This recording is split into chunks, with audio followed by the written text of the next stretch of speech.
A former Delta Airlines co-pilot is facing charges over an alleged disturbing incident that happened mid-flight, mid-air. Prosecutors say he threatened to shoot a fellow pilot while in the cockpit just last year if that pilot diverted the flight to help a sick passenger on board.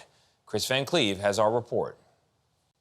A cockpit confrontation involving a gun mid-flight. In a federal indictment filed last month, prosecutors accused former Delta First Officer Jonathan Dunn of threatening to shoot the flight's captain in August of 2022.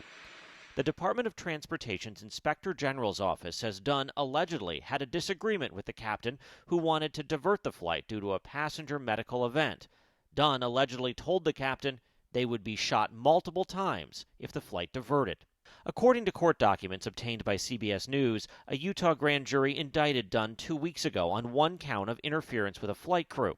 CBS News has reached out to Dunn for comment. Delta confirms Dunn was working as a Delta First officer on that flight when the incident occurred, but is no longer employed by the airline. Dunn was legally carrying the gun in the cockpit as part of the TSA's Federal Flight Deck Officer program. Pilots go through 60 hours of training, allowing them to be armed when working on a domestic flight. News of this situation comes on the heels of another mid-air incident last week when an off-duty Alaska Airlines pilot, Joseph Emerson, allegedly attempted to shut off the plane's engines. Court documents say he told police he was having a nervous breakdown.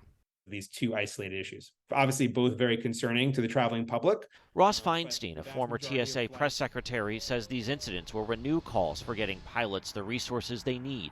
Moving forward, there'll be some questions about mental health for pilots in terms of those issues that may occur in the cockpit.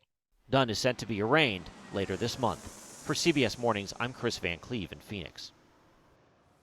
He's right when he says this is very concerning to the traveling public. What is happening in the cockpits? Yeah, being on the plane is supposed to be one of the safest places. Yeah, and it is statistically. I mean, it's safer than a car, is what they say, right? They say that. Pilots are people too, and so they undergo stress. I think they should have the mental health care available to them that they need. I do know, because I've done a story on it, that they have wonderful care for addiction, alcoholism, and the rest. I would be surprised if they didn't also have that mental health component involved. Yeah, unfortunately, we're used to passengers being unruly, but not stuff going on in the cockpit. Yeah, yeah, you want that to be settled. That's right.